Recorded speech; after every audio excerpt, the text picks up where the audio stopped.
Hola, ¿cómo están? Espero se encuentren bien todos. Bueno, hoy vamos a ver la segunda etapa de la Edad Media, la cual es la Alta Edad Media. En esta Alta Edad Media comienza con la segunda invasión de los pueblos bárbaros. Estos pueblos eran vikingos o normandos, que eran de origen escandinava, eran expertos navegantes y saquearon las costas de Inglaterra, Irlanda, Francia y el norte de España y el sur de Italia. Luego tenemos los sarracenos, que eran piratas musulmanes. Ellos tenían sus bases en las costas de África. Los húngaros o magiares eran guerreros asiáticos y se asientan en las costas del río Danubio. Luego tenemos los eslavos, que provenían de la llanura rusa, atacaron Germania y se asentaron en diversos puntos de Europa Oriental. Con esta invasión de los pueblos bárbaros, los reyes poco pudieron hacer, y para defender sus territorios tuvieron que hacerlo los señores poderosos. ¿Quiénes eran ellos? Eran los condes, duques y marqueses. ¿Te acordás? Que surgieron en el Imperio Carolingio. Bueno, ellos se convierten en señores poderosos. ¿Ellos qué hacen? Comienzan a reclutar hombres armados, construyen castillos de piedras protegidas por gruesas murallas. Muchos de esos castillos incluso tenían fosos. En los castillos se refugiaban los campesinos que vivían alrededor de ellos, ¿sí? A cambio de esa protección, los campesinos prometieron a cada señor poderoso trabajar para ellos. De esta manera, los señores lograron aumentar su poder e independizarse poco a poco de la autoridad del rey. Así, la capacidad de mando o derecho de dam, que con el tiempo de Carlomagno era una atribución real, quedó en manos de los señores nobles que estaban respaldados por sus poderosos ejércitos. Con esto surge lo que sería el feudalismo, un sistema económico, político y social. En lo político, el feudalismo se caracteriza por la fragmentación del poder y la existencia de un vínculo especial entre un hombre libre, el vasallaje. Por medio de esta relación, el señor noble, poderoso, ofrecía protección a otro más débil y se convertía en su vasallo.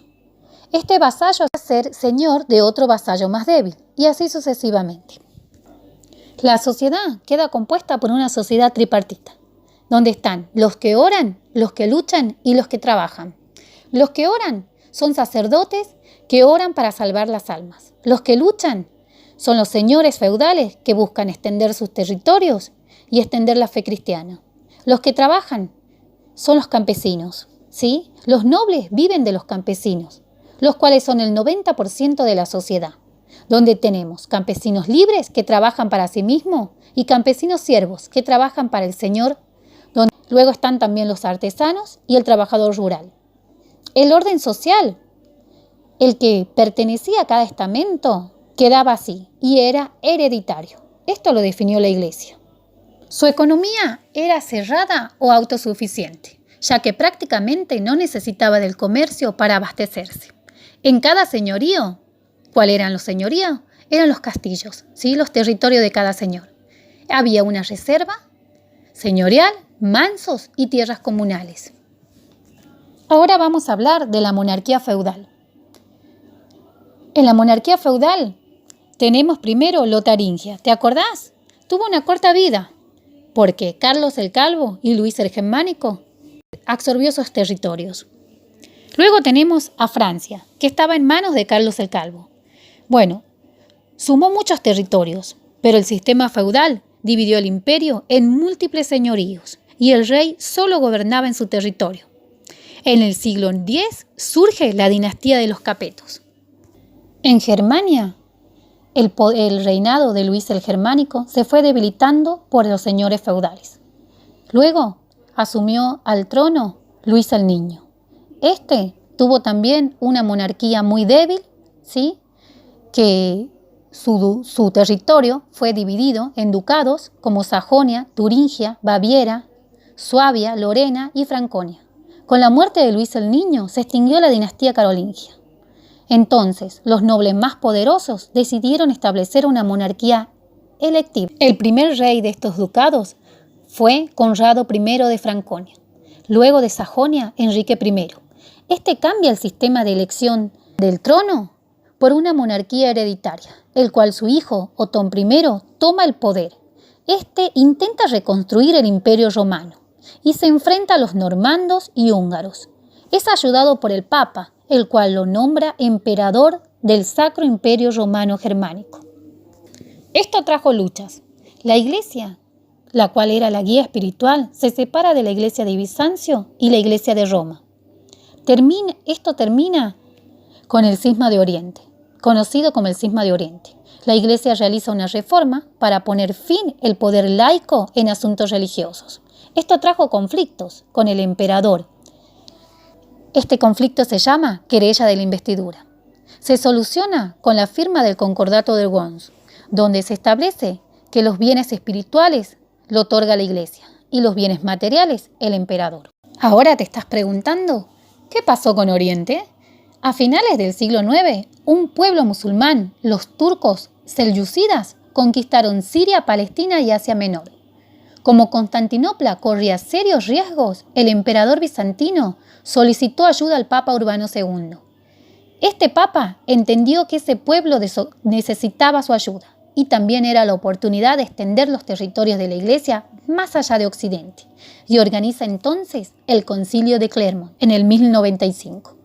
Convoca a todos los cristianos a marchar hacia el cercano Oriente para recuperar el Santo Sepulcro de Jesucristo.